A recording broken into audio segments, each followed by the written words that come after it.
Hi friends, हाय सगळ्यांना. तर मी व्हिडिओमध्ये आज खूप खुश दिसते. आज म्हणजे हा व्हिडिओ आहे कालचा.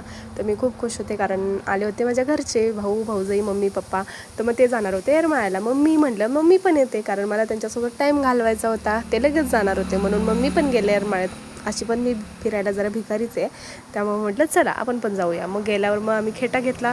खेटा घेतल्याच्या घ्यायला गेल्यावर भावानी आणि भाऊजांनी प्लॅन केला की मुलीला कोणाकडे द्यायचं. मग आत्या नसती घ्यायला, मग आत्याकडे दिलं त्यांनी. इथून तिथून मुलीला घ्यायला लावलं. मग मी पण म्हटलं जाऊ द्या, भाची आपलीच आहे, घ्यायलाच पाहिजे. मग मी घेतलं. थोडा वेळ दिलं भावाकडं. भावाला म्हटलं घे रे, जरा पाय दुखायला लागले. मग वर जायची इच्छा नव्हती, पण मग भाऊ म्हटला नाही तुला जायलाच पाहिजे, मला इथून तिथून नेलंच तू पण जा. मग म्हटलं चला, प्रत्येक वेळेस पाठ फिरून जायचं नको आहे. मग आज वर गेलो, दर्शन घेतलं. तर हे बघा भाची किती छान नाचते मस्त. आणि ती मोठी जी आहे ती माझी मुलगी आहे. मला मुलगी पण आहे बरं का. तर डान्स वगैरे केला. मग खाली गेल्याच्यानंतर वडापाव खाल्ले आणि मग घरी गेलो. तर असा होता आजचा माझा हा दिवस.